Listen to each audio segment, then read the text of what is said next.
In our previous video, we discussed how English sentence structure is largely based on patterns, and that the key to solving these patterns depends on two things.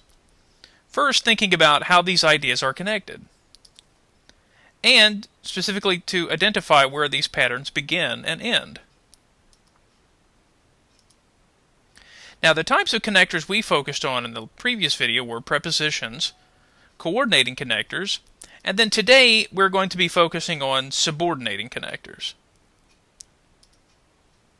First, let's start with prepositions and prepositional phrases. Again, a prepositional phrase begins with the preposition itself, and usually ends with the object of the preposition. In this case, the object would be a noun.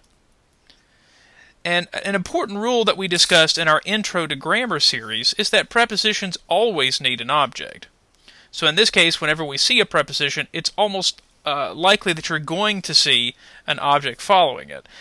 This, of course, does not include phrasal verbs, which in some cases phrasal verbs don't need an object. But prepositions by themselves always do. So again, the general pattern is that we have a preposition plus a noun or object. Now, of course, remember, the object itself could be more than just one word. It might be that you might have an article and an adjective, but the last idea that you would see would be the noun.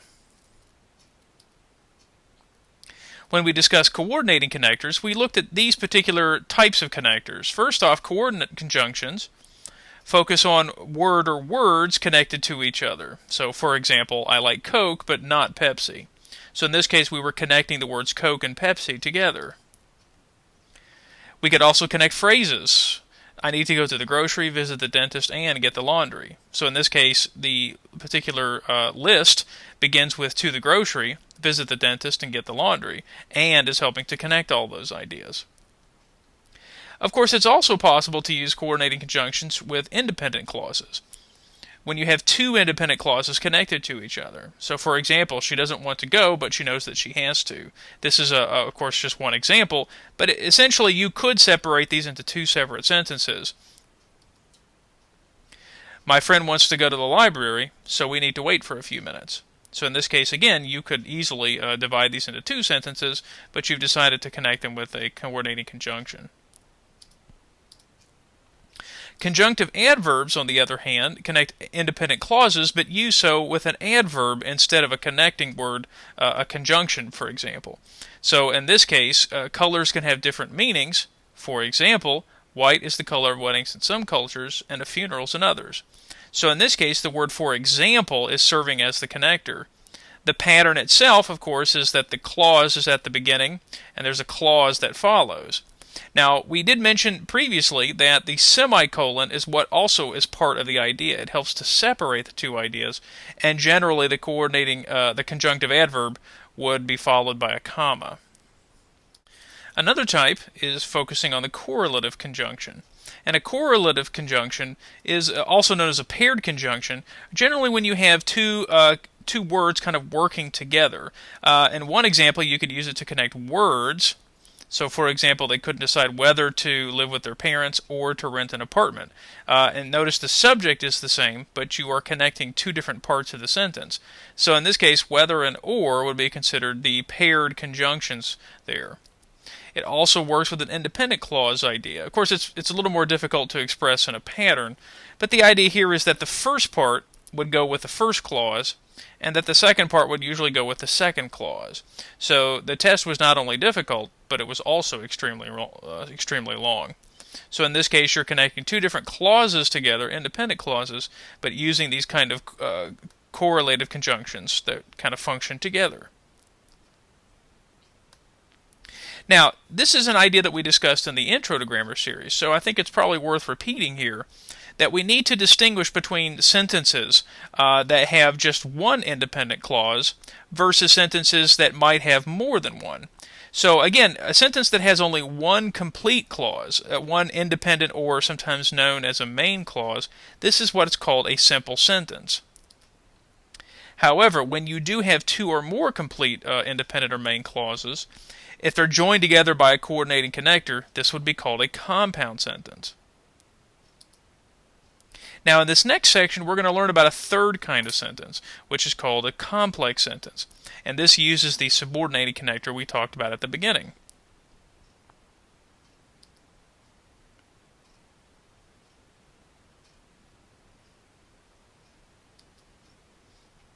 So, complex sentences.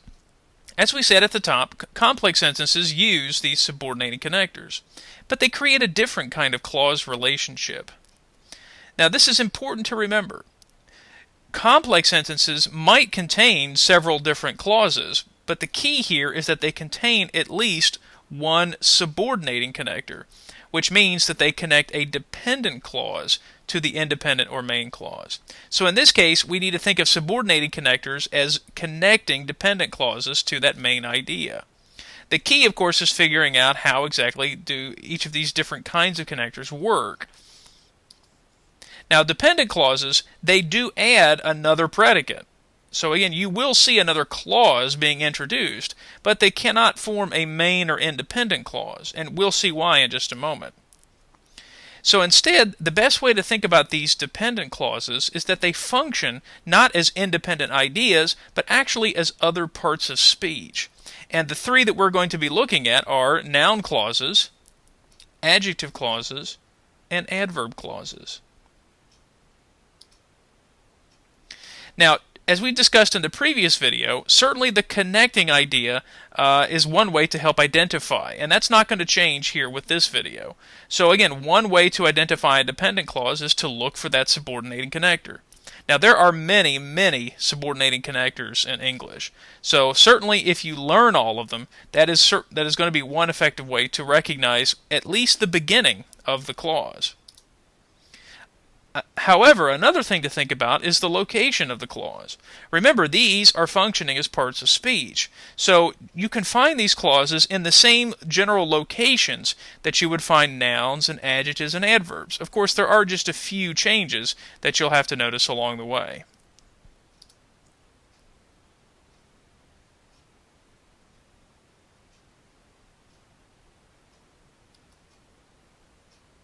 So we're going to start with a general overview of noun-dependent clauses.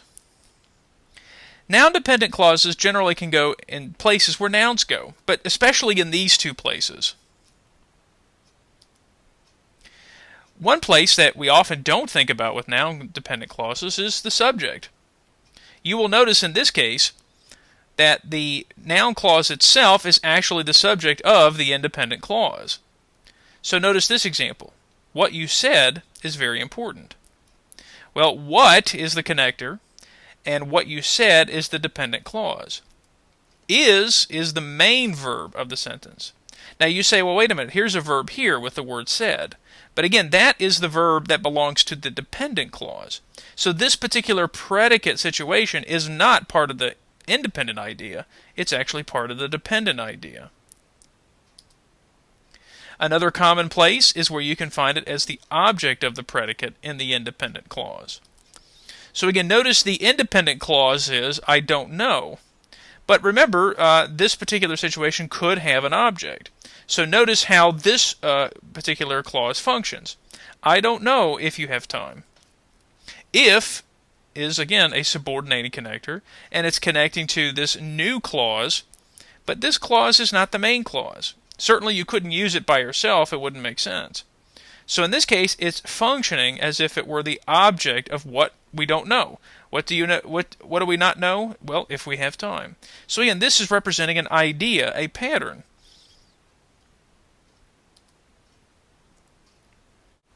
Now, what you see on this screen, on the left side, is the list of all of the different types of subordinating connectors we have that reference noun-dependent clauses. Now, this is not the complete list, but it certainly is as comprehensive as we could get on the screen. On the right side are some examples using these particular words, and notice where most of the locations occur.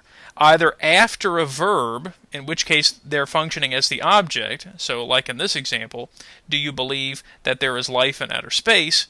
This is fulfilling the idea of the object. Same thing in the next example. I can't remember whether I locked the door. In the next example, though, notice that it's functioning as the main subject. Whether or not I lock the door is not important. So again, notice that situation again where is the main verb, and it's referring to the whole idea that you see here. At the bottom, one of the most common uses of noun-dependent clauses is use of those question words, and you've seen some of them already. So, for example, when someone responds with something like "I don't know" or "I can't remember," those are most commonly going to be followed by those question words.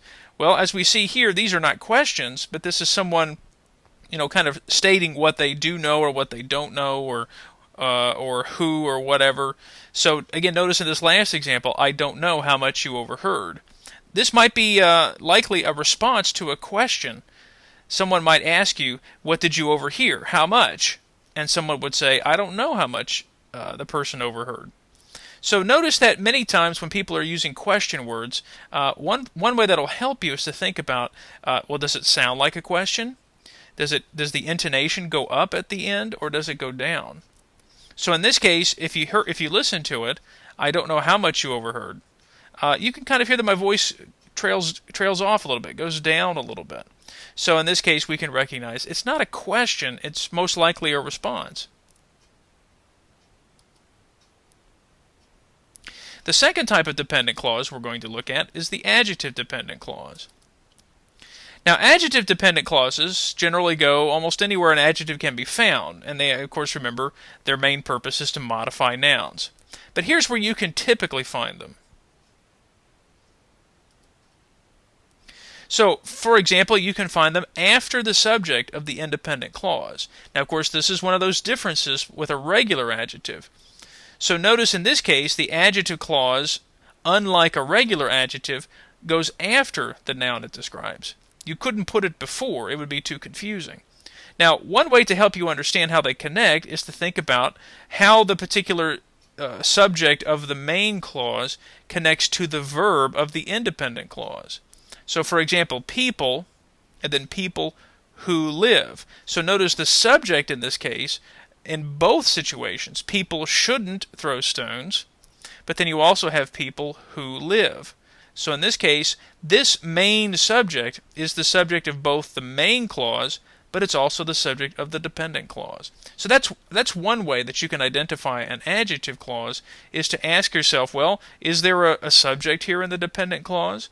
If not, it's most likely going to be the noun before it. Another common place we find adjectives are as the noun complement, as part of the noun complement after a state of being verb. So, for example, he is a person who can't stop talking. Notice the first part of the sentence is a fairly easy sentence. He is a person. But then we followed it up with an adjective clause that's describing what kind of person he is. Well, he's the kind of person who can't stop talking. And notice once again, you've got a situation where the subject of the sentence, of the clause, is in this case the complement of the independent clause. So he is a person, and the person who can't. So a person can't is the subject of the dependent clause. Another common place would be after the object of the verb in the predicate. For example, yesterday I received an email message that I didn't understand.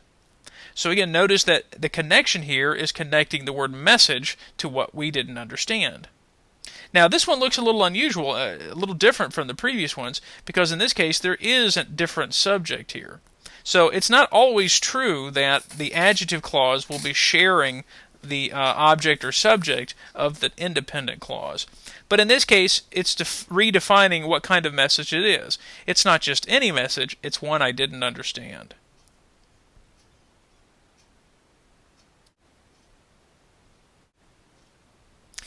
Adjective subordinating connectors can be divided into three general categories. And it's probably the first two that most people are familiar with. So a lot of it depends on what you're describing. Are you describing people, so humans, for example, non-humans or things, or are you describing specifically a time or a place? And this last category can get kind of confusing, especially when we begin to talk about adverbs. But let's look at the first two. Again, notice in this case that this adjective clause is kind of separating the subject from the main verb of the sentence. So it is possible, if you remember, that you can separate the subject and verb of a clause. The question, of course, is what's in between. So in this case, remember, an adjective clause can go between them. As we said before, it wouldn't make sense to move this to the beginning because it might look like it's the subject of the sentence. In the second example, once again, we have a word whose connecting one noun idea to another. So an orphan is a child whose parents. So notice the word parent, in this case, belongs to the word child. So whose is kind of a possessive connector. In the second category, when we're talking about non-human ideas, notice we typically use the words which and that. Now, one thing to keep in mind, too, is that we generally do not separate the word that with a comma, but the word which is one where you could. So in this case, my new computer, comma, which I bought yesterday, comma, stopped working today. Now, this also brings up another idea that we're not going to talk about in this video, and that is the distinction between whether the adjective information is restrictive or non-restrictive. So in this case, we have a situation where this is a non-restrictive idea because notice the two commas tell us that the information is probably not necessary to the overall meaning of the sentence. However, in my second example, notice we didn't use a comma because we consider this information to be necessary or restrictive. So notice it's not just any email message, it was an email message that we didn't understand. So a restrictive situation basically kind of gives us a very special definition of the idea. In the final example here with time or place, and this is where it gets a little confusing, is using the words when and where. And part of the idea is to figure out, are they going to be adjective ideas or adverb ideas? Well, remember, one part of their location is the fact that they come after a noun. So one of the things to think about is what is its function. So notice Thanksgiving is a time, that's a pretty general statement. So the adjective clause in a way helps to redefine what the time is. It's a time when families travel to get to great distances to be together. In the last example, it's the same thing. Even though it looks like we're describing where this orphanage is, in fact, we're not giving an actual location, we're describing it. We're describing it as a place where orphans live. So again, we have to pay attention to what's the word that comes before it. That's also going to help us in part of the connection, thinking about where the patterns begin or end. Well, this pattern begins after the noun that it describes. The final and probably most complicated category involves adverb-dependent clauses. Now, part of the reason why this is so complicated is because adverbs can do many different things in a sentence. Generally, though, adverb-dependent clauses go in two places. At the beginning of the sentence, so notice in this case, we have an adverb clause at the beginning that happens to be separated by a comma. After we ate lunch, comma, we decided to go shopping. You could just as easily move that information to the end of the sentence as well, and the sentence basic idea wouldn't change. We decided to go shopping after we ate lunch. And in that case, you wouldn't use a comma, which is what we are mentioning here in the second idea. So notice again, where is the location and what word or idea does it follow? So notice in this case, the idea is we like to shop. Shop in this case is actually an infinitive, which comes from a verb. So notice the use of the word where here specifically talks about where we like to shop, the location of the place. So in this case, we like to shop where prices are low.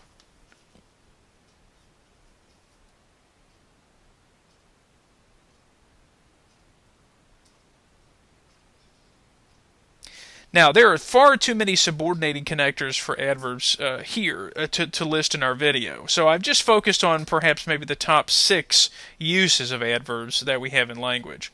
So, for example, here we have time examples. And again, we've seen the first one.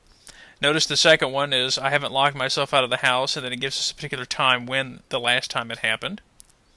Place, I like to shop wherever there's a sale. Reason, I can't take evening classes because I work at night. So this explains the reason. So again, because is a very common adverb connector. This is one that's a little confusing because this type of adverb is actually modifying the adjective idea. Because if you notice, in this case, this is actually a compliment. I was so tired. I was tired last night. So in a sense, it's telling us a particular time, modifying the word tired. Well, in this case, you're saying that you're describing and modifying how tired you were. I was so tired. So think of this as kind of like a pair of ideas. So tired that, and then you explain why. This example talks about the condition. If something happens, we will or won't do it. In the final example, we talk about a contrast. And again, notice its location. Even though we disagree about almost everything. So it's at the beginning of the sentence, separated by a comma, and then we have the main idea that follows.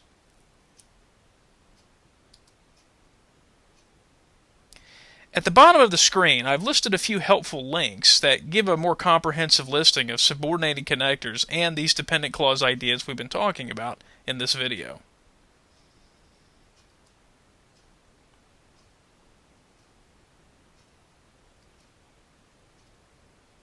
So once again, it really pays to think about what type of idea is connecting this information. So subordinating connectors, as we have talked about in this video, connect dependent clauses to the independent or main clause. As we said, there are three kinds of dependent clauses: noun, adjective, and adverb. Now, most of these will introduce a new subject and predicate relationship to the sentence, but remember, they are not another independent clause. So that's one thing to keep in mind. You might notice the sentence might have more than one verb or more than one subject, but only coordinating connectors can introduce these compound ideas. In other words, another independent clause. As we stated at the beginning, there are two ways to identify clauses in general, so the same applies to a dependent clause. Well, first off, look at the connection. Learn those different types of subordinating connectors. And yes, there are lots of them. Certainly some repeat themselves depending on the type of connector they are. Words like that, for example, can be found in more than one of the categories we looked at today. Also think about the location. And again, that's very similar to the idea of the beginning and ending of an idea. So again, where is the clause located? Because many times that will help you to identify, because remember, they often function as an individual part of speech. In our next video, we will expand on our knowledge of dependent clauses and focus especially on some common problems that we have with them. We will also talk more broadly about evaluating all of the different types of connections we've studied so far, and of course to recognize what happens if they all appear in the same sentence. Thanks for watching.